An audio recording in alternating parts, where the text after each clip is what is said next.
ഖുർആനിലെ 4-ാം അധ്യായമായ സൂറത്തു നിസായിലെ 24-25 വാക്യങ്ങളാണ് കഴിഞ്ഞ 2 ക്ലാസ്സുകളിലായി നമ്മൾ വിശദമായി പരിശോധിച്ചത്. ഇന്നത്തെ പരിഷ്കൃത മനുഷ്യനിൽ അറപ്പുളവാക്കുന്നതും അങ്ങേയറ്റം മനുഷ്യവിരുദ്ധവുമായ 2 വൃത്തികെട്ട വാക്യങ്ങളായിരുന്നു അത്. ഇതുപോലുള്ള കാലഹരണപ്പെട്ട ഗോത്രകാല സംസ്കൃതിയെ പ്രതിഫലിപ്പിക്കുന്ന നിരവധി വാക്യങ്ങൾ നമുക്ക് ഖുർആനിൽ പല അധ്യായങ്ങളിലായിട്ട് കാണാൻ കഴിയും.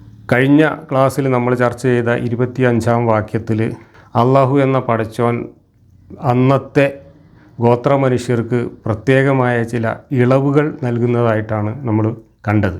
ലൈംഗിക കാര്യങ്ങളിൽ ക്ഷാമം അനുഭവിക്കുന്ന ആളുകൾക്ക് സ്വന്തമായി പണം മുടക്കി പെണ്ണ് കെട്ടാനോ സ്വന്തമായി പണം മുടക്കി അടിമപ്പെണ്ണിനെ വാങ്ങാനോ കഴിവില്ലാത്ത വിശ്വാസികളായ ആളുകളോട് ഉടമസ്ഥനായി മറ്റൊരു പുരുഷൻ ഉണ്ടായിരിക്കെ അയാൾക്ക് യഥേഷ്ടം ലൈംഗിക ബന്ധത്തിന് ഉപയോഗിക്കാനുള്ള സ്വാതന്ത്ര്യം ഉണ്ടായിരിക്കെ അങ്ങനെ മറ്റൊരാളുടെ വെപ്പാട്ടിയായിരിക്കുന്ന ഒരു പെണ്ണിനെ തൽക്കാലം ആശ്വാസത്തിന് വേണ്ടി അല്പം വാടക കൊടുത്ത് കൊണ്ടുപോകുന്നതിനെക്കുറിച്ചാണ് ആ വാക്യത്തിൽ പറഞ്ഞത്.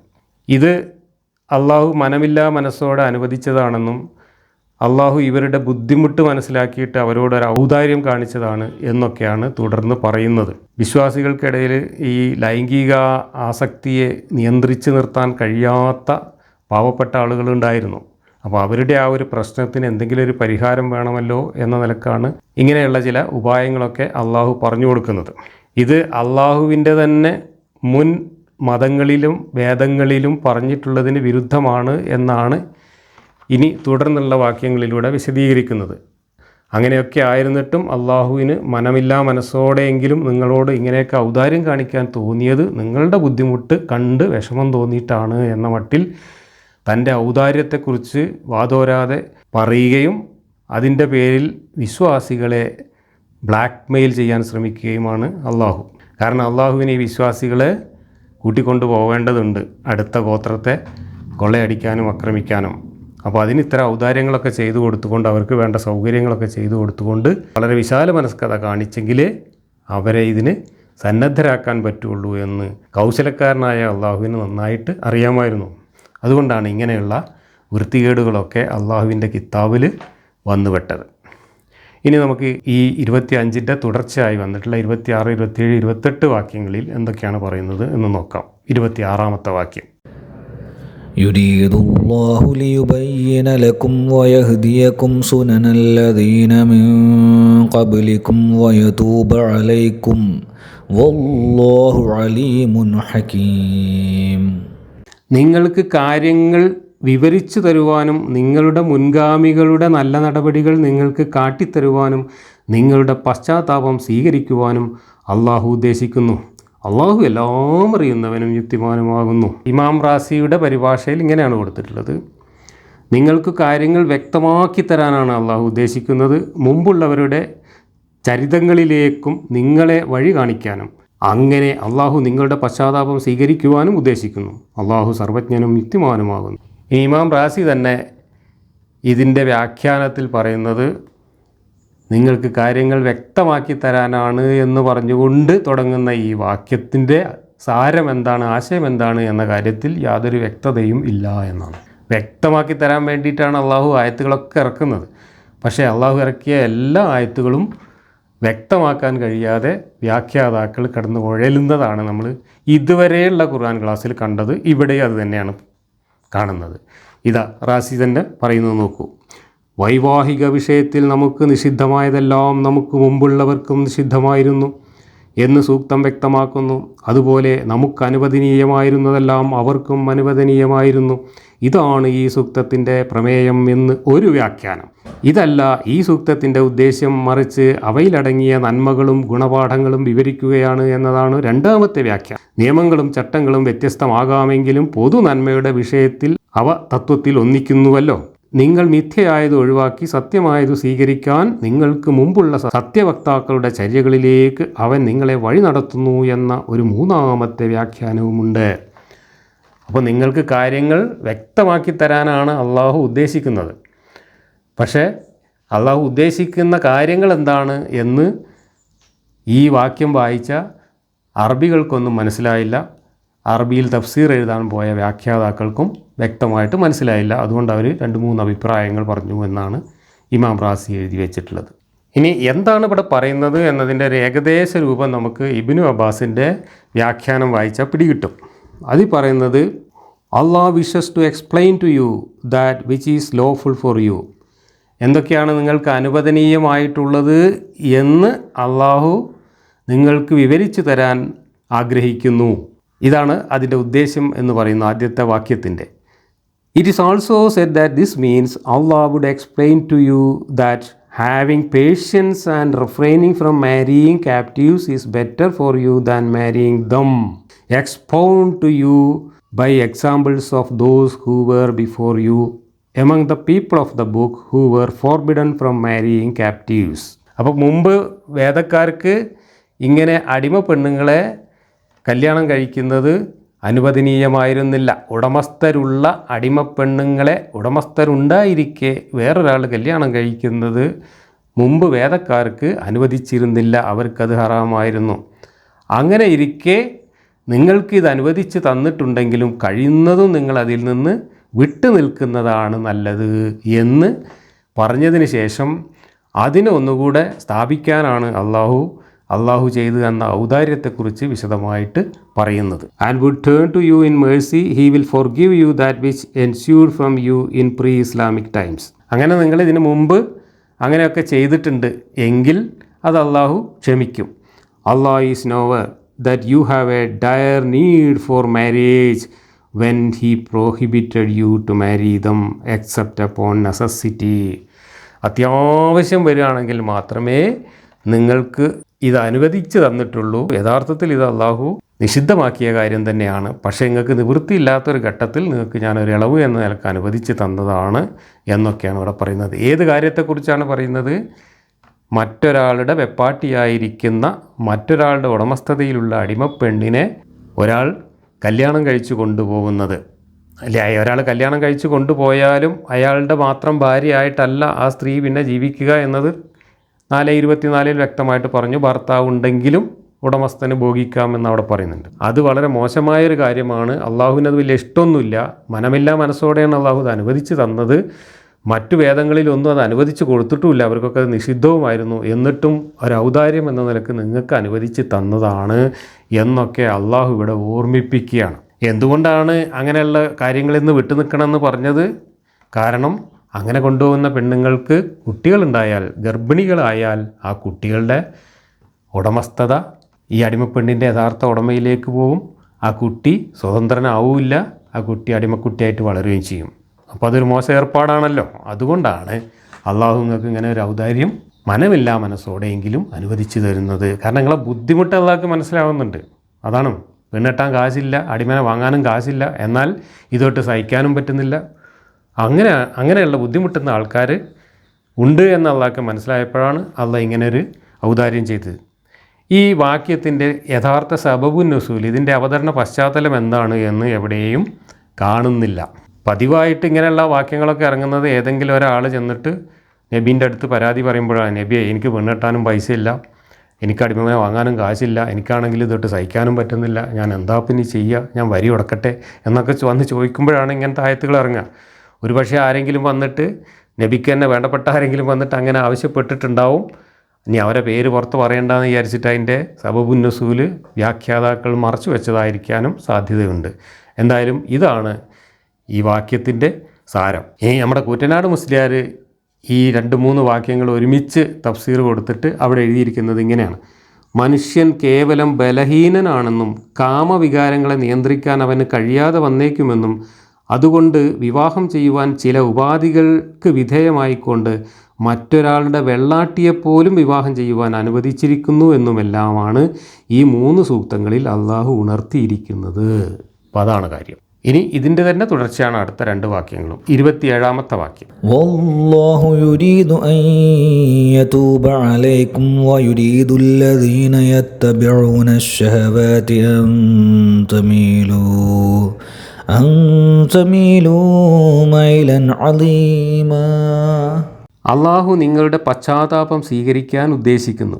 എന്നാൽ തന്നിഷ്ടങ്ങളെ പിൻപറ്റി ജീവിക്കുന്നവർ ഉദ്ദേശിക്കുന്നത് നിങ്ങൾ വൻതോതിൽ വഴിതെറ്റിപ്പോകണം എന്നാണ്. അപ്പോൾ അള്ളാഹുവിൻ്റെ അടുത്ത് ആരോ പശ്ചാത്താപമൊക്കെ പറഞ്ഞു വന്നിട്ടുണ്ട്, ഞാനിങ്ങനെയൊക്കെ എന്തോ തെറ്റ് ചെയ്തു പോയി എന്ന രീതിയിൽ ആരോ വന്നിട്ടുണ്ട്. അപ്പോഴാണ് അള്ളാഹു പശ്ചാത്താപമൊക്കെ സ്വീകരിച്ചുകൊണ്ട് മാപ്പ് കൊടുത്തുകൊണ്ട് ഇങ്ങനെ ഒരു പോംവഴി പറഞ്ഞു കൊടുത്തിട്ടുണ്ടാവുക. ഇത് ആരാണ് എന്താണ് സംഭവം എന്നുള്ളത് അറിയില്ല. എന്തായാലും നിങ്ങളുടെ പശ്ചാത്താപം അള്ളാഹു സ്വീകരിക്കാൻ ഉദ്ദേശിക്കുന്നു. പക്ഷേ നിങ്ങൾക്ക് ഇങ്ങനെയൊക്കെ അനുവദിച്ച് തന്നതിലും നിങ്ങൾ ഇങ്ങനെയൊക്കെ ചെയ്യുന്നതിലും മറ്റു ചില ആളുകൾക്ക് വല്ലാത്ത കുശുമ്പും വല്ലാത്ത അമർഷവും വിമർശനവും ഒക്കെ ഉണ്ട്. അവർ പലതും കുശുകുശുക്കുന്നതൊക്കെ ഞാൻ കേൾക്കുന്നുണ്ട് എന്നാണ് അള്ളാഹു ഇവിടെ പറയുന്നത്. എന്താണ് അതിൻ്റെ പശ്ചാത്തലം?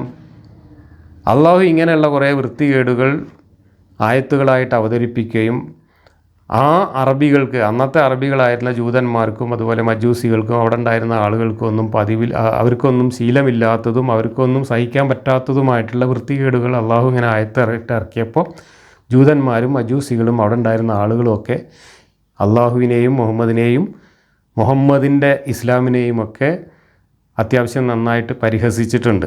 ആ പരിഹാസമൊക്കെ അള്ളാഹു ഇങ്ങനെ കേട്ടിട്ടാണ് അള്ളാഹു അവരോട് ഇങ്ങനെ പറയുന്നത്. നിങ്ങളെ ഇതിൽ നിന്നൊക്കെ വഴി തെറ്റിക്കാൻ വേണ്ടി ചിലരിങ്ങനെ കുറ്റം പറഞ്ഞ് നടക്കുന്നുണ്ട്. അള്ളാഹു ആണെങ്കിൽ നിങ്ങൾ ചെയ്തതൊക്കെ ക്ഷമിച്ചു തരാനും പശ്ചാത്താപം സ്വീകരിക്കാനും ഒക്കെ തയ്യാറായിട്ട് ഇവിടെ ഇരിക്കുകയാണ്, നിങ്ങളെ ബുദ്ധിമുട്ടൊക്കെ ഒഴിവാക്കാൻ വേണ്ടിയിട്ട് എന്നൊക്കെയാണ് അള്ളാഹു ഇവിടെ പറയുന്നത്. എന്തായാലും ഇതിനൊന്നും കൃത്യമായ സബബുൻ നുസൂൽ കിട്ടാത്തതുകൊണ്ട് നമുക്കിത് ഏകദേശം മനസ്സിലാക്കി പോകാനേ നിവൃത്തിയുള്ളൂ. കൃത്യമായിട്ട് മനസ്സിലാവണമെന്നുണ്ടെങ്കിൽ ആരാണ് ഇങ്ങനെ ഒരു പ്രശ്നവുമായിട്ട് മുഹമ്മദിൻ്റെ മുമ്പിൽ വന്നത് എന്നും എന്തായിരുന്നു അയാളുടെ പ്രശ്നമെന്നും അയാൾ എന്താണ് പറഞ്ഞത് എന്നൊക്കെ വിശദീകരിക്കുന്ന ഹദീസ് കിട്ടണം, അല്ലെങ്കിൽ സബബുൻ നുസൂലായിട്ട് വന്നിട്ടുള്ള വിശദീകരണം നമുക്ക് കിട്ടണം. അങ്ങനെ ആരെങ്കിലുമൊക്കെ സമീപിച്ചത് കൊണ്ടായിരിക്കാം അള്ളാഹു ഇങ്ങനെയൊക്കെ പറഞ്ഞത് എന്ന് നമുക്ക് ഊഹിക്കാനേ നിവൃത്തിയുള്ളൂ. ഇനി അടുത്ത വാക്യം 28. يريد الله أن يخفف عنكم وخلق الإنسان ضعيفا. നിങ്ങൾക്ക് ഭാരം കുറച്ചു തരണമെന്ന് അള്ളാഹു ഉദ്ദേശിക്കുന്നു. ദുർബലനായിക്കൊണ്ടാണ് മനുഷ്യൻ സൃഷ്ടിക്കപ്പെട്ടിരിക്കുന്നത്. അതും ഈ പെണ്ണുകേസ് തന്നെയാണ് സംഭവം. എന്താ പറയുന്നതെന്ന് ഇബ്നു അബ്ബാസ് പറയുന്നത് നോക്കാം നമുക്ക്. Allah would make the burden light for you. He wishes to make things easy for you by marrying captives in case of necessity. For man was created weak in that he cannot do without women. അപ്പോൾ ഈ സംഭവം തന്നെയാണ്. പെണ്ണുങ്ങളെ കിട്ടാതെ ബുദ്ധിമുട്ടുന്ന ആളുകൾക്ക്, മറ്റു നിവൃത്തിയൊന്നുമില്ലാതെ കഷ്ടപ്പെടുന്ന ആളുകൾക്ക് അത്യാവശ്യം എന്ന നിലക്ക്, അനിവാര്യമായൊരു ഘട്ടം എന്ന നിലക്ക് അള്ളാഹു അനുവദിച്ചു കൊടുത്തതാണിത്. എന്ത്? ആരാൻ്റെ അടിമപ്പെണ്ണിനെ കല്യാണം കഴിക്കുക എന്നുള്ളത്. അള്ളാഹു നിങ്ങളുടെ ഒരു വലിയ ഭാരം ഇറക്കി തരാനും നിങ്ങളുടെ ഒരു ബുദ്ധിമുട്ട് ഒഴിവാക്കി തരാനും നിങ്ങൾക്ക് കാര്യങ്ങൾ കുറച്ചും കൂടെ ഈസി ആക്കി തരാനും അള്ളാഹു ഉദ്ദേശിക്കുന്നു. അതുകൊണ്ടാണ് അള്ളാഹു ഇങ്ങനെ ആരാൻ്റെ അടിമപ്പെണ്ണിനെ കൂട്ടിക്കൊണ്ടുവരാൻ അനുവാദം നൽകിയത് എന്നാണ് ഈ പറഞ്ഞതിൻ്റെ അർത്ഥം. എന്ന് ഞാൻ പറയുന്നതല്ല, ഇബ്നു അബ്ബാസ് എഴുതി വെച്ചതാണ്. ഇനി ഇബ്നു കസീർ പറയുന്നു നോക്കൂ. വഖുലിഖൽ ഇൻസാനു ലൈഫ. അള്ളാഹു നിങ്ങളെ വളരെ ലൈഫായിട്ട്, വീക്കായിട്ട്, ദുർബലരായിട്ടാണ് സൃഷ്ടിച്ചിട്ടുള്ളത് എന്ന് പറഞ്ഞല്ലോ. And this is why it is suitable in his case that the commands are made easy for him because of his weakness and feebleness. Ibn Abi Hatim recorded that Tawus said that concerning women Waki said man's mind leaves when women are involved. അപ്പോൾ പെണ്ണുങ്ങളെ കാണുമ്പോഴേക്ക്, പെണ്ണുങ്ങൾ എവിടെയെങ്കിലും ഒന്ന് ഇടപെടുമ്പോഴേക്ക് ആണുങ്ങൾക്ക് അവരുടെ മനസാന്നിധ്യം നഷ്ടപ്പെടുന്നു. അങ്ങനെയുള്ളൊരു weakness ആണുങ്ങൾക്കുണ്ട്. പെണ്ണിനെ കണ്ടാലപ്പോൾ വല്ലാത്തൊരു കുഴപ്പം ആണുങ്ങൾക്ക് ഉണ്ടാവുന്നുണ്ട്. ഇതൊക്കെ ആയത്തിറക്കിയ ആൾക്ക് ഉള്ള കുഴപ്പങ്ങളാണ്. സാധാരണ നാട്ടുകാർക്കൊന്നും ഉള്ള കുഴപ്പമല്ല. ഒരു പെണ്ണിൻ്റെ ഒരു നിഴൽ എവിടെയെങ്കിലും കാണുമ്പോഴേക്ക്, ഒരു പെണ്ണിൻ്റെ ഒരു അനക്കം കാണുമ്പോഴേക്ക് ആകെ പിരിയിളകിയിട്ട് ഓടുന്ന ഒരാൾ എന്ന് പറഞ്ഞാൽ സാധാരണ നോർമലായിട്ടുള്ള ഒരാളല്ല. ഈ കാര്യത്തിൽ വളരെ അബ്നോർമലായിട്ടുള്ള ഒരാൾക്ക് മാത്രമേ ഇങ്ങനത്തെ ഒരു ബേജാറൊക്കെ ഉള്ളൂ. ഇപ്പോൾ നമ്മളൊക്കെ ജീവിക്കുന്നത് സ്ത്രീകളുള്ള ഒരു ലോകത്താണ്. സ്ത്രീകളെ കാണുമ്പോഴേക്കും ഇങ്ങനത്തെ പ്രശ്നങ്ങളൊന്നുമില്ല. സാധാരണഗതിയിൽ മൃഗങ്ങൾക്ക് പോലും ഇല്ല. മൃഗങ്ങളും അവർക്ക് ഈ സെക്സിനോടൊക്കെ താല്പര്യം തോന്നുന്ന ഒരു പ്രത്യേക സമയത്ത് മാത്രമേ അങ്ങനെ ചെയ്യുള്ളൂ. അല്ലാതെ ഒരു സ്വന്തം വർഗത്തിൽപ്പെട്ട ഒരു ഇണയെ അപ്പുറത്ത് കാണുമ്പോഴേക്ക് ചാടുന്ന സ്വഭാവമൊന്നും കോഴികൾക്ക് പോലും ഇല്ല. അവർക്കൊക്കെ അതിൽ താല്പര്യം തോന്നുന്ന സമയത്ത് മാത്രമേ ഉള്ളൂ. ഇവിടെ പറയുന്നത് മനുഷ്യന്മാർക്ക് അങ്ങനെ ഒരു വീക്ക്നെസ് അള്ളാഹു കൊടുത്തിട്ടുണ്ടെന്ന്. ഒരു പെണ്ണിനെ കണ്ടാലാകെ പിരിയിളകി ബേജാറാവുന്ന വീക്ക്നെസ് എല്ലാ പുരുഷന്മാർക്കും ഉണ്ട് എന്നാണ് മുഹമ്മദ് ധരിച്ചു വെച്ചിട്ടുള്ളത്. കാരണം മുഹമ്മദിൽ കൂടെ മാത്രമേ മറ്റുള്ളവരെയും കാണാൻ കഴിഞ്ഞിരുന്നുള്ളൂ എന്നത് വളരെ സ്വാഭാവികമാണ്. അതാണിപ്പോൾ ഇവിടെ പറഞ്ഞിട്ടുള്ളത്. നിങ്ങൾക്കൊരു വീക്ക്നെസ് ഉണ്ട്, ആ വീക്ക്നെസ് പരിഹരിക്കാനാണ് ഞാൻ ഇങ്ങനത്തെ വൃത്തികേടൊക്കെ നിങ്ങൾക്ക് അനുവദിച്ച് തന്നത് എന്നാണ് ഉളുപ്പില്ലാതെ അള്ളാഹു പറയുന്നത്. ഇനി 29, 30 ഈ രണ്ട് വാക്യങ്ങളും കൂടെ ഒരുമിച്ച് വായിക്കാം. അത് ഒരുമിച്ചാണ് വന്നിട്ടുള്ളത്, അത് ഒരുമിച്ച് വായിക്കാം. 29, 30. يا أيها الذين آمنوا لا تأكلوا أموالكم بينكم بالباطل إلا أن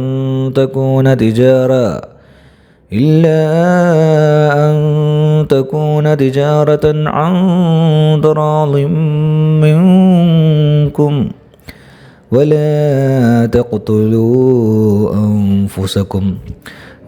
تقتلوا أنفسكم إن الله كان بكم رحيما ومن يفعل ذلك عدوانا وظلما فسوف نصليه نارا وكان ذلك على الله يسيرا. വിശ്വാസികളെ, നിങ്ങൾ പരസ്പരം സംതൃപ്തിയോടുകൂടി നടത്തുന്ന കച്ചവട ഇടപാട് മുഖേനയല്ലാതെ നിങ്ങളുടെ സ്വത്തുക്കൾ അന്യായമായി നിങ്ങൾ അന്യോന്യം എടുത്ത് തിന്നരുത്. നിങ്ങൾ നിങ്ങളെ തന്നെ കൊലപ്പെടുത്തുകയും ചെയ്യരുത്. തീർച്ചയായും അള്ളാഹു നിങ്ങളോട് കരുണയുള്ളവനാകുന്നു. ആരെങ്കിലും അതിക്രമമായും അന്യായമായും അങ്ങനെ ചെയ്യുന്ന പക്ഷം നാം അവനെ നരകാഗ്നിയിലിട്ട് കരിക്കുന്നതാണ്. അത് അള്ളാഹുവിന് എളുപ്പമുള്ള കാര്യമാകുന്നു. അപ്പോൾ നിങ്ങളുടെ ഇടയിലുള്ള ആളുകളെ വഞ്ചിച്ച് അന്യായമായ മാർഗത്തിൽ അവരുടെ സ്വത്തുക്കൾ കൈക്കലാക്കി തിന്നരുത്. നിങ്ങൾ സ്വയം കൊല്ലരുത്. ഇതാണ് ഇതിനകത്ത് പറയുന്നത്. ഇവിടെ സ്വയം കൊല്ലരുത് എന്ന് പറഞ്ഞത് ആത്മഹത്യയാണോ അതോ നമ്മളുടെ കൂട്ടത്തിലുള്ളവർ പരസ്പരം കൊല്ലരുത് എന്നാണോ, എന്താണ് ഉദ്ദേശിക്കുന്നത് എന്ന് വ്യക്തമല്ല. വ്യാഖ്യാതാക്കൾ അങ്ങനെ പല അഭിപ്രായങ്ങളും പറഞ്ഞതായിട്ട് കാണാം. ഇനി നിങ്ങളുടെ സ്വത്തുക്കൾ അന്യായമായിട്ട് കൈക്കലാക്കരുത് എന്ന് പറഞ്ഞതും എന്താണ്, ഏത് സന്ദർഭത്തിലാണ് എന്നതിനെ സംബന്ധിച്ച് വ്യാഖ്യാനങ്ങളിൽ വ്യത്യാസമുണ്ട്. ഇമാം റാസി എഴുതുന്നു, സ്വന്തം ധനം അന്യായമായി ഭക്ഷിക്കരുത് എന്ന് പറഞ്ഞത് അതിൽ ബാത്തിൽ എന്നതിന് 2 നിർവചനമാണ് പണ്ഡിതന്മാർ നൽകുന്നത്. നിയമപരമായി അനുവദനീയമല്ലാത്തതെല്ലാം ബാത്തിലാണ്. പലിശ, മോഷണം, ചതി, കള്ളസാക്ഷ്യം, നേര് നിഷേധിക്കൽ തുടങ്ങിയവയെല്ലാം ബാത്തിലിൻ്റെ പരിധിയിൽപ്പെടുന്നു. ഇവിടെ നിയമാനുസൃത മാർഗത്തിലൂടെ അല്ലാതെയുള്ള ധനവ്യവഹാരം നിഷിദ്ധമാണ് എന്നാണ് അർത്ഥം കൽപ്പിക്കുന്നത്. നിയമാനുസൃത വഴികൾ ഏത് എന്ന് ഇവിടെ പറഞ്ഞിട്ടില്ല. അതിനാൽ ഈ സൂക്തം അവ്യക്തമാണെന്നും കാലഹരണപ്പെട്ടതാണെന്നും പറഞ്ഞവരുണ്ട്. കഴിഞ്ഞ വാക്യത്തിൽ എന്താണ് പറഞ്ഞത്? നിങ്ങൾക്കെല്ലാം വ്യക്തമായി വിവരിച്ചു തരാനാണ് അള്ളാഹു ഉദ്ദേശിക്കുന്നത്. അങ്ങനെ അള്ളാഹു വ്യക്തമായി വിവരിച്ചു തന്ന ഒരു കാര്യത്തിൽ അവ്യക്തതയുണ്ട് എന്നും ഇത് കാലഹരണപ്പെട്ടതാണ് എന്നും വ്യാഖ്യാതാക്കൾക്ക് അഭിപ്രായമുണ്ട് എന്നാണ് ഇവിടെ ഇമാം റാസി പറയുന്നത്. എന്നാൽ ഈ സൂക്തം മുഹക്കമാണെന്നും കാലഹരണപ്പെടുത്തിയിട്ടില്ലെന്നും ന്യായവിധിയുടെ ദിനം വരെ അത് കാലഹരണപ്പെടില്ലെന്നും ഇബ്നു മസൂദ് പറയുന്നു. നേരെ വിരുദ്ധമായിട്ടുള്ള അഭിപ്രായം. ഇത് കാലാകാലത്തേക്കുള്ളതാണ്, കാലഹരണപ്പെട്ടിട്ടില്ല, ക്യാൻസലാക്കിയിട്ടില്ല എന്ന് പറയുന്നവരും ഉണ്ട്. ഇടപാടുകളിലെ നിരോധനം അവ നിയമവിരുദ്ധമാണെന്നറിയിക്കുന്നുവെന്ന് ഷാഫി പറയുന്നു, ഇല്ലെന്ന് അബൂ ഹനീഫ. അപ്പോൾ ഷാഫിയും ഹനഫിയും തമ്മിൽ അഭിപ്രായ വ്യത്യാസം. മറ്റൊരു മുസ്ലിമിൻ്റെ ധനം ഒരു മുസ്ലിമിന് അവൻ മനസ്സറിഞ്ഞ് ഇഷ്ടപ്പെട്ട് നൽകിയാലല്ലാതെ അനുവദനീയമാവുകയില്ല എന്ന് നബിവചനമുണ്ട്. സ്വന്തം ധനം അന്യായമായി തിന്നരുത് എന്നതിനർത്ഥം അത് തെറ്റായ വഴിയിൽ ചെലവഴിക്കരുത് എന്നാണ്. നിങ്ങൾ സ്വന്തത്തെ ഹനിക്കരുത് എന്നതിനർത്ഥം മറ്റുള്ളവരെ കൊല്ലരുതെന്നും ആത്മനാശം ചെയ്യരുതെന്നും ആണല്ലോ.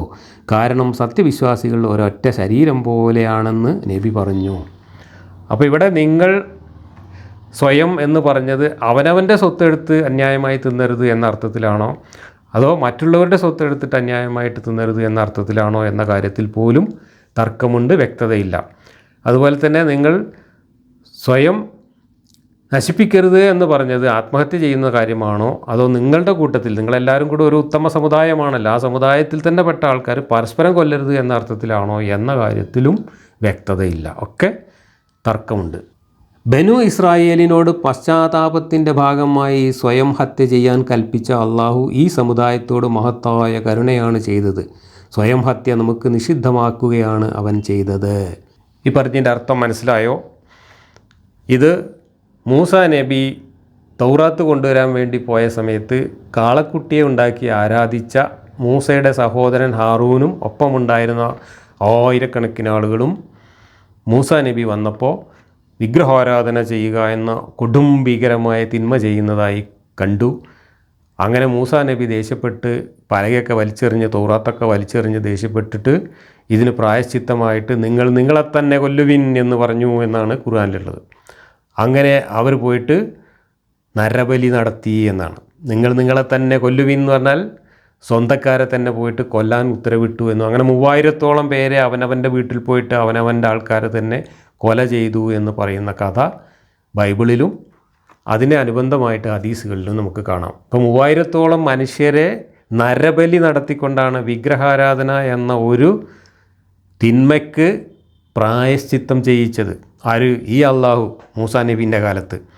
ആ അള്ളാഹുവിന് ഇപ്പോൾ കുറച്ചൊക്കെ നേരം വെളുത്തതുകൊണ്ട് മൂസാ നബീൻ്റെ കാലത്ത് ചെയ്ത അത്രയും വലിയൊരു ക്രൂരത മുഹമ്മദിൻ്റെ കാലത്ത് അള്ളാഹു ചെയ്തിട്ടില്ല. കുറച്ചും കൂടെയൊക്കെ ഔദാര്യത്തോടു കൂടിയാണ് ഇപ്പോൾ, കുറച്ചും കൂടെയൊക്കെ ഒരു വിശാല മനസ്കതയോടുകൂടിയാണ് അള്ളാഹു ഇപ്പോൾ മുഹമ്മദിൻ്റെ അടുത്ത് പെരുമാറുന്നത്. പ്രായശ്ചിത്തത്തിൻ്റെ കാര്യത്തിലും അള്ളാഹുവിന് പഴയ കടുംപിടുത്തമൊന്നുമില്ല, നരബലിയൊന്നും ചോദിക്കുന്നില്ല എന്നൊക്കെയാണ് ഇപ്പോൾ ഇവിടെ ഈ പറഞ്ഞതിൻ്റെ അർത്ഥം. അപ്പോൾ അള്ളാഹുവിൻ്റെ മനസ്സിലിരിപ്പ്, അള്ളാഹു അല്ലാത്ത വേറെ ഏതെങ്കിലും ദൈവത്തെ നിങ്ങൾ ആരാധിച്ചാൽ അതിന് നിങ്ങൾ നരബലി നടത്തിക്കൊണ്ട് അല്ലെങ്കിൽ കൂട്ടക്കൊല നടത്തിക്കൊണ്ട് പ്രായശ്ചിത്തം ചെയ്യണം എന്നൊക്കെയുള്ള അങ്ങേയറ്റത്തെ കൊടും ക്രൂരത മനസ്സിൽ സൂക്ഷിക്കുന്ന ദൈവമാണ് അള്ളാഹു. ഇപ്പോൾ അള്ളാഹുവിന് ലേശമൊക്കെ ഒരു പദം വന്നിട്ടുണ്ട് എന്നർത്ഥം. അതിക്രമമായും അന്യായമായും ആരെങ്കിലും അങ്ങനെ ചെയ്യുന്ന പക്ഷം എന്ന സൂക്തഭാഗത്തെ സംബന്ധിച്ച് വിവിധ വീക്ഷണങ്ങളുണ്ട്. ഇത് ആരെക്കുറിച്ചാണ് പറയുന്നത്? സ്വയം ഹത്യ നടത്തുന്നവരെക്കുറിച്ചോ നിഷിദ്ധമായത് തിന്നുന്നവരെ സംബന്ധിച്ചോ? അത്താവ് പറയുന്നത് കൊല്ലൽ നിഷിദ്ധമായ മനുഷ്യനെ കൊല്ലുന്നതിനെ സംബന്ധിച്ചാണ്. സ്വയം ഹത്യ നടത്തുന്നവരെക്കുറിച്ചും നിഷിദ്ധമായത് തിന്നുന്നവരെ സംബന്ധിച്ചുമാണ്. സുജ്ജാജ് പറയുന്നു, കാരണം രണ്ടും ഒരേ സൂക്തത്തിലാണല്ലോ പരാമർശിക്കുന്നത്. അള്ളാഹു ഈ സൂക്തത്തിൻ്റെ ആദ്യം മുതൽ അവസാനം വരെ നിഷിദ്ധമാക്കിയ എല്ലാ കാര്യത്തെക്കുറിച്ചുമാണെന്ന് ഇബ്നു അബ്ബാസ് പറയുന്നു. അപ്പോൾ എന്താണ് കാര്യമെന്നും ആരെക്കുറിച്ചാണ് ഇത് പറയുന്നത്, എന്ത് ചെയ്യാനാണ് പറയുന്നത്, എന്താണ് ഇതിൽ പറയുന്ന തെറ്റ് എന്നതിനെക്കുറിച്ചൊക്കെ അവ്യക്തതയുണ്ട്, അഭിപ്രായ ഭിന്നതകളുണ്ട് എന്നർത്ഥം. അള്ളാഹു എന്തിനാണ് ഖുർആൻ ഇറക്കിയിട്ടുള്ളത്?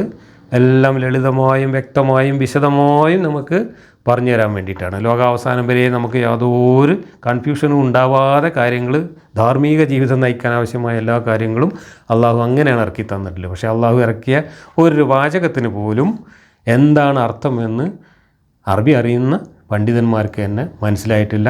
അള്ളാഹിൻ്റെ റസൂൽ അത് മര്യാദക്ക് പറഞ്ഞ് മനസ്സിലാക്കി കൊടുത്തിട്ടുമില്ല. ഇനി ഈ ആയത്തിൽ നിങ്ങളുടെ കൂട്ടത്തിലുള്ളവരുടെ സ്വത്തുക്കൾ അന്യായമായി എടുത്ത് തിന്നരുത് എന്ന് പറഞ്ഞല്ലോ. അങ്ങനെ ആയത്തിറക്കുമ്പോഴൊക്കെ നബിയുടെ അനുയായികൾക്കിടയിൽ വലിയ പ്രശ്നങ്ങൾ മുമ്പുണ്ടായിട്ടുണ്ട്. മുമ്പൊരിക്കൽ അനാഥരുടെ സ്വത്ത് നിങ്ങൾ അനാവശ്യമായിട്ട് തിന്നരുത് എന്നൊരായത്ത് അള്ളാഹ് ഇറക്കിയപ്പോൾ പല വീടുകളിലും അനാഥ കുട്ടികളെ സംരക്ഷിച്ചിരുന്ന പല വീടുകളിലും 2 അടുപ്പുണ്ടാക്കേണ്ടി വന്നു. അങ്ങനെ 2 അടുപ്പുണ്ടാക്കിയിട്ട് അനാഥ കുട്ടികളുടെ ചിലവും അനാഥ കുട്ടികളുടെ വരവും അതൊക്കെ വേറെ കണക്ക് വെച്ചിട്ട് ഒരുമാതിരി തലതിരിഞ്ഞ ഏർപ്പാട് തുടങ്ങി പല വീടുകളിലും. അത് പലർക്കും ബുദ്ധിമുട്ടുണ്ടാക്കി. അങ്ങനെ അവർ മുഹമ്മദിൻ്റെ അടുത്ത് വന്നിട്ട് പരാതി പറഞ്ഞു, ഇത് ശരിയായൊരു നിലപാടല്ല. കാരണം നമ്മൾ നമ്മുടെ സ്വന്തം മക്കളെപ്പോലെ വൈകാരികമായിട്ട് അടുപ്പിച്ച് ഒരു കുടുംബത്തിൽ ഒരടുപ്പിൽ നിന്ന് ഭക്ഷണമൊക്കെ കൊടുത്ത് വളർത്തുന്നതിൻ്റെ ഇടയിൽ അവരുടെ സ്വത്ത് വേറെയാണ്, അവരുടെ നിങ്ങൾ തിന്നാൻ പാടില്ല, അത് കൂടിക്കൊഴയാൻ പാടില്ല എന്നൊക്കെ പറഞ്ഞതുകൊണ്ട് പല വീടുകളിലും പ്രശ്നമായിട്ടുണ്ട് എന്ന് നബീൻ്റെ അടുത്ത് വന്ന് പറഞ്ഞപ്പോൾ അള്ളാഹ്ക്ക് ട്യൂബ്ലൈറ്റ് കത്തി. അള്ളാഹ് തിരുത്തിയിട്ട് പറഞ്ഞു, അത് കുഴപ്പമൊന്നുമില്ല, നിങ്ങളും നിങ്ങളെ മക്കളെ പോലെ വളർത്തുന്നവരങ്ങനെ വളർത്തിയാൽ മതി, 2 അടുപ്പൊന്നും വേണ്ടെന്ന് പറഞ്ഞിട്ട് വേറെ ആയത്തിറക്കി. ഇതൊക്കെ നമ്മൾ മുമ്പ് ചില ക്ലാസ്സുകളിൽ വിശദമായിട്ട് ചർച്ച ചെയ്തതാണ്, കഴിഞ്ഞ അധ്യായത്തിലൊക്കെ. അതേപോലൊരു പ്രശ്നം ഈ ആയത്തിറക്കിയപ്പോഴും ഉണ്ടായിട്ടുണ്ട്. ഈ ആയത്തിൽ മറ്റുള്ളവരുടെ സ്വത്തുക്കൾ അന്യായമായിട്ട് നിങ്ങൾ തിന്നരുത് എന്ന് പറഞ്ഞതിനെ കണിശമായി പാലിക്കുന്നതിൻ്റെ ഭാഗമായിട്ട് സഹാബികൾക്കിടയിൽ പ്രശ്നമുണ്ടായി. ഈ പ്രശ്നം എങ്ങനെയാണ് ഉണ്ടായത് എന്നും അതെങ്ങനെയാണ് പിന്നെ മറ്റൊരായത്തിറക്കിക്കൊണ്ട് തിരുത്തിയത് എന്നും ഖുർആനിലെ 24-ാം അധ്യായത്തിലെ 61-ാം വാക്യത്തിൻ്റെ വിശദീകരണമായിട്ട് വാഹിദി തഫ്സീറിൽ കൊടുത്തിട്ടുണ്ട്. 24-ാം അധ്യായത്തിലെ 61-ാം വാക്യം ഇങ്ങനെയാണ്: അന്ധൻ്റെ മേൽ കുറ്റമില്ല, മുടന്തൻ്റെ മേലും കുറ്റമില്ല, രോഗിയുടെ മേലും കുറ്റമില്ല. നിങ്ങളുടെ വീടുകളിൽ നിന്നോ, നിങ്ങളുടെ പിതാക്കളുടെ വീടുകളിൽ നിന്നോ, നിങ്ങളുടെ മാതാക്കളുടെ വീടുകളിൽ നിന്നോ, നിങ്ങളുടെ സഹോദരന്മാരുടെ വീടുകളിൽ നിന്നോ, നിങ്ങളുടെ സഹോദരിമാരുടെ വീടുകളിൽ നിന്നോ, നിങ്ങളുടെ പിതൃവ്യന്മാരുടെ വീടുകളിൽ നിന്നോ, നിങ്ങളുടെ അമ്മായികളുടെ വീടുകളിൽ നിന്നോ, നിങ്ങളുടെ അമ്മാവന്മാരുടെ വീടുകളിൽ നിന്നോ, നിങ്ങളുടെ മാതൃസഹോദരികളുടെ വീടുകളിൽ നിന്നോ, താക്കോലുകൾ നിങ്ങളുടെ കൈവശത്തിൽ ഇരിക്കുന്ന വീടുകളിൽ നിന്നോ, നിങ്ങളുടെ സ്നേഹിതൻ്റെ വീട്ടിൽ നിന്നോ നിങ്ങൾ ഭക്ഷണം കഴിക്കുന്ന കാര്യത്തിൽ നിങ്ങൾക്ക് കുറ്റമില്ല. നിങ്ങൾ ഒരുമിച്ചോ വെവ്വേറെയോ ഭക്ഷണം കഴിക്കുന്നതിന് നിങ്ങൾക്ക് കുറ്റമില്ല. എന്നാൽ നിങ്ങൾ വല്ല വീടുകളിലും പ്രവേശിക്കുകയാണെങ്കിൽ അള്ളാഹുവിൽ നിന്നുള്ള അനുഗ്രഹീതവും പാവനവുമായ ഒരു ഉപചാരം എന്ന നിലയിൽ നിങ്ങൾ അന്യോന്യം സലാം പറയണം. നിങ്ങൾ ചിന്തിച്ച് ഗ്രഹിക്കുന്നതിന് വേണ്ടി അപ്രകാരം അള്ളാഹു നിങ്ങൾക്ക് തെളിവുകൾ വിവരിച്ചു തരുന്നു. ഇതാണ് ഈ വാക്യം. ഈ വാക്യം അവതരിക്കാനിടയായ പശ്ചാത്തലം ഇപ്പോൾ നമ്മൾ വായിച്ച വാക്യം അവതരിച്ചപ്പോൾ ഉണ്ടായ ഒരു പ്രശ്നമാണ് എന്നാണ് ഇതിൻ്റെ സന്ദർഭം വിവരിച്ചുകൊണ്ട് വാഹിദി തഫ്സീറിൽ പറയുന്നത്. It was revealed about some people who use to leave the keys of their houses upon travelling with the prophet, with the blind, the lame and the sick as well as with their next of kin. They also used to enjoin them to eat from their houses if they needed to. But those with whom the keys were entrusted did not eat from these houses, saying, "We fear they will not be pleased if we do." And so Allah revealed this verse. അപ്പോൾ യുദ്ധത്തിന് പോകുന്ന ആൾക്കാർ, കൊള്ളക്ക് പോകുന്ന ആൾക്കാർ അവരുടെ വീട് സൂക്ഷിക്കാനായിട്ട് ഈ ചില ആൾക്കാരെ ഏൽപ്പിച്ചിരുന്നു. കണ്ണ് കാണാത്തവർ, അതുപോലെ കൈയും കാലും ഇല്ലാത്തവർ, അങ്ങനെ യുദ്ധത്തിന് പോകാൻ കഴിയാത്ത ആൾക്കാരോ അല്ലെങ്കിൽ തൊട്ടടുത്തുള്ള ബന്ധുക്കളായിട്ടുള്ള യുദ്ധത്തിന് പോകാത്ത ആൾക്കാരുടെ കയ്യിൽ താക്കോൽ ഏൽപ്പിച്ചിട്ട് വീട് ഏൽപ്പിച്ചിട്ട് പോകും. അങ്ങനെ അവർ മാസങ്ങളോളം നീണ്ട യാത്രക്കാണല്ലോ പോകുന്നത്. അപ്പോൾ അവരുടെ വീട് കാക്കാൻ ഏൽപ്പിക്കുന്ന ഈ ആളുകളോട് നിങ്ങൾ വീട്ടിലുള്ള സാധനങ്ങളൊക്കെ എടുത്തിട്ട് ഭക്ഷിക്കുകയോ അവിടെ ആ വീട് ഉപയോഗിക്കുകയൊക്കെ ചെയ്തോളൂ എന്ന് പറഞ്ഞിട്ട് പോകും. അങ്ങനെ ആ വീട്ടിലുള്ള ഭക്ഷണ വസ്തുക്കളും മറ്റും കഴിച്ചിരുന്ന ആളുകൾക്ക് ഇപ്പോൾ പറഞ്ഞ ഈ ആയത്തിറങ്ങിയ സമയത്ത്, അതായത് നിങ്ങളുടെ മുതൽ അന്യായമായിട്ട് ഭക്ഷിക്കരുത് എന്ന് പറഞ്ഞ ഈ ആയത്തിറങ്ങിയ സമയത്ത് ഇങ്ങനെ വീട് സൂക്ഷിക്കാൻ താക്കോൽ ഏൽപ്പിക്കപ്പെട്ട ആളുകൾക്കൊക്കെ ഒരു സന്ദേഹം, ഇനിയിപ്പോൾ ഈ വീട്ടിൽ നിന്ന് കഴിക്കാൻ പറ്റുമോ, ഇതിപ്പോൾ നമുക്ക് അർഹതപ്പെട്ടതല്ലല്ലോ എന്നുള്ള സംശയം വന്നു.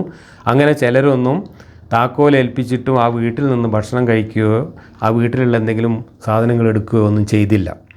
അതിനെക്കുറിച്ച് നബിയുടെ അടുത്ത് ആരോ വന്ന് പരാതി പറഞ്ഞപ്പോഴാണ് ഇപ്പോൾ നമ്മൾ വായിച്ച ഈ 24-61 എന്ന ആയത്ത് വിശദമായിട്ട് നിങ്ങൾ ആ വീട്ടിൽ നിന്ന്, ഈ വീട്ടിൽ നിന്ന്, മറ്റേ വീട്ടിൽ നിന്ന്, ഈ വീട്ടിൽ നിന്നോ ഒക്കെ നിങ്ങൾക്ക് ഭക്ഷണം കഴിക്കാൻ നിങ്ങളെ താക്കോൽ ഏൽപ്പിച്ചാൽ കുഴപ്പമില്ല എന്ന് പറഞ്ഞുകൊണ്ടുള്ള ഈ ആയത്ത് അപ്പോഴാണ് ഇറങ്ങിയത് എന്ന് പറഞ്ഞു. അപ്പോൾ നേരത്തെ അനാഥ കുട്ടികളുടെ സ്വത്ത് മറ്റേതുമായിട്ട് കൂട്ടിക്കുഴക്കരുത് എന്ന് പറഞ്ഞപ്പോൾ അനാഥ കുട്ടികൾക്ക് ആളെ സംരക്ഷിച്ചിരുന്ന ആളുകൾ വീട്ടിൽ 2 അടുപ്പുണ്ടാക്കിയതുപോലെ നിങ്ങളുടെ സ്വത്തുക്കൾ അനാവശ്യമായിട്ട് എടുക്കരുത്, തിന്നരുത് എന്ന് പറഞ്ഞപ്പോൾ ഇങ്ങനെ വീട് കാവലിന് ഏൽപ്പിച്ചു പോരുന്ന ആളുകൾ ആ വീട്ടിലുള്ള സാധനങ്ങളും ഭക്ഷണങ്ങളും ഒക്കെ ഉപയോഗിച്ചിരുന്നത് നിർത്തലാക്കി. കാരണം സൂക്ഷ്മത പാലിക്കുന്നതിൻ്റെ ഭാഗമായിട്ട്. അത് അള്ളാഹുവിൻ്റെ അടുത്ത് ആരോ വന്ന് പറഞ്ഞപ്പോൾ അള്ളാഹു അത് വെട്ടിത്തിരുത്തിയിട്ട് ഇങ്ങനെ ഒരു ഇളവും കൂടെ കൊടുത്തു. അപ്പോൾ അള്ളാഹു അങ്ങനെ ഓരോ കാര്യങ്ങൾ പറയും, അത് മണ്ടത്തരാണ് എന്ന് പിന്നെ പ്രാക്ടിക്കലായിട്ട് ബോധ്യപ്പെടുമ്പോൾ ആളുകൾ പരാതി പറയുമ്പോൾ മണ്ടത്തരം തിരുത്തും. ഇതൊക്കെ പതിവാണ്. കാരണം അള്ളാഹു അങ്ങനെയൊക്കെ ഒരാളാണ്. ഇനി മറ്റൊരു കോമഡി, ഇതിനകത്ത് നിങ്ങളെ തന്നെ കൊല്ലരുത് എന്ന് പറഞ്ഞല്ലോ, അത് ആത്മഹത്യയെക്കുറിച്ചാണ് എന്ന് അഭിപ്രായമുണ്ട്, അല്ല പരസ്പരം കൊല്ലുന്നതിനെക്കുറിച്ചാണ് എന്നുള്ള അഭിപ്രായം വേറെയുണ്ട്.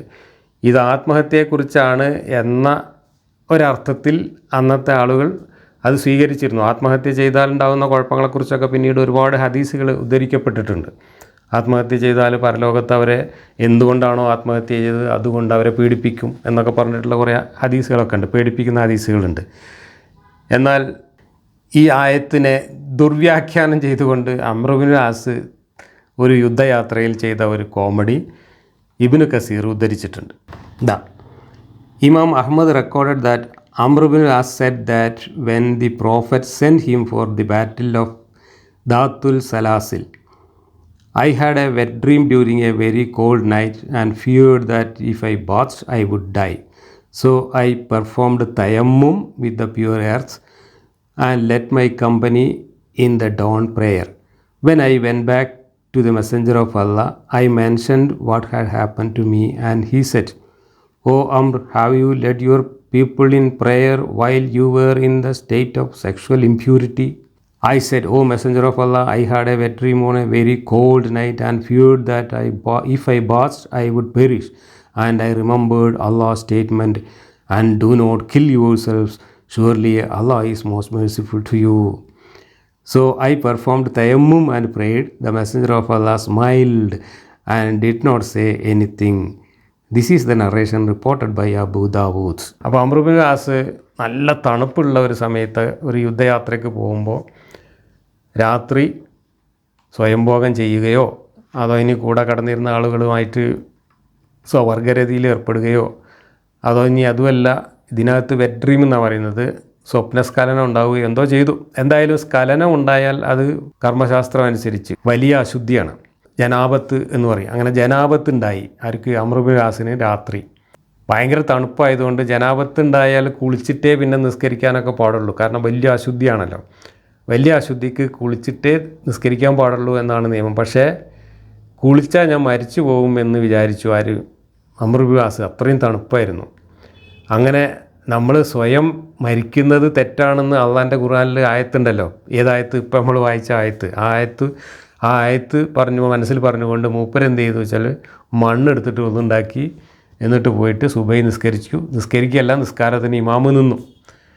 അങ്ങനെ നിസ്കാരത്തിന് ഇമാമ് നിന്നത് വലിയ അശുദ്ധിയോട് കൂടിയാണ് അംർ ഇബ്നു ആസ്. കാരണം തണുപ്പ് കാരണം കുളിക്കാൻ പറ്റിയില്ല, കുളിച്ചാൽ ഞാൻ ചത്തുപോകുമല്ലോ എന്ന ഒരു ഭീതി കാരണം അയാൾ മണ്ണ് കൊണ്ട് ശുദ്ധിയാക്കിയിട്ട് നിസ്കാരത്തിന് ഇമാമ് നിന്നു എന്നാണ്.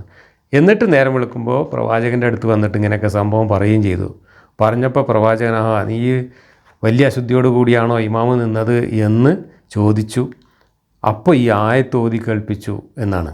ഇത് നിങ്ങളെ തന്നെ കൊല്ലരുത് എന്നുള്ള ഈ ഖുർആനായത്ത് ഓതി കേൾപ്പിച്ചുകൊണ്ട് അംർ ഇബ്നു ആസ് പറഞ്ഞു, ഞാൻ ആ തണുത്ത വെള്ളത്തിൽ അന്നേരം കുളിച്ചിരുന്നെങ്കിൽ ഞാൻ മരിച്ചു പോകുമായിരുന്നു, സ്വയം മരിച്ചു പോകാൻ പാടില്ല എന്നാണല്ലോ അള്ളാൻ്റെ കിതാബിൽ പറഞ്ഞിട്ടുള്ളത്, അതുകൊണ്ട് ഞാൻ പോയിട്ട് മണ്ണെടുത്തിട്ട് തയമ്മം ചെയ്തു എന്ന് കോമഡി പറഞ്ഞു. ആ കോമഡി കേട്ട് നബി ചിരിച്ചു എന്നാണ് ഇതിൽ പറയുന്നത്.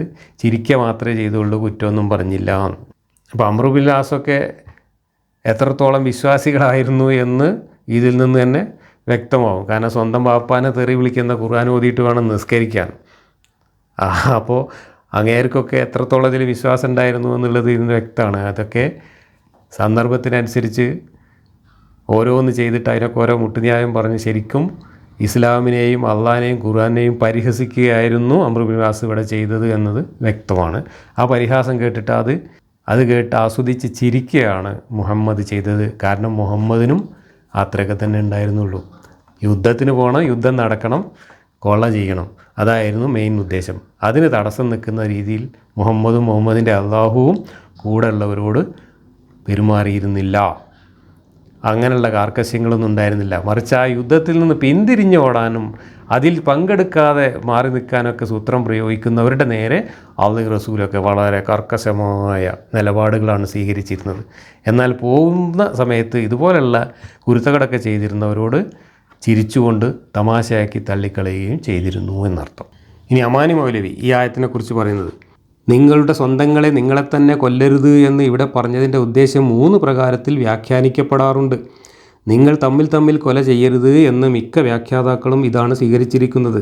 സത്യവിശ്വാസികളെല്ലാം ഒരു ശരീരാംശങ്ങളെപ്പോലെ ആണല്ലോ. അപ്പോൾ ഒരാൾ കൊല്ലുന്ന പക്ഷം അത് സ്വന്തം ശരീരത്തെ തന്നെ ബാധിക്കുകയാണ് ചെയ്യുന്നത്. ഇതാണ് നിങ്ങളെ തന്നെ കൊല്ലരുത് എന്ന വാക്കിലെ സൂചന.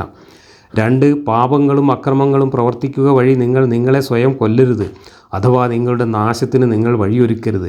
3 ആത്മഹത്യ ചെയ്തോ മരണത്തിന് ഹേതുവാകുന്ന കാര്യങ്ങൾ ചെയ്തോ നിങ്ങൾ നിങ്ങളെ തന്നെ നശിപ്പിക്കരുത്. ഈ 3 ഉദ്ദേശങ്ങളും വരുവാൻ സാധ്യതയുള്ള ഒരു വാക്യം തന്നെയാണ് ഇത്. ഇനി ആരെങ്കിലും ആത്മഹത്യ ചെയ്താൽ എന്തായിരിക്കും കഥ? നബി പറഞ്ഞിട്ടുണ്ട്, whoever kills himself with an iron tool, then his tool will be in his hand and he will keep stabbing himself with it in the fire of Jahannam forever and ever.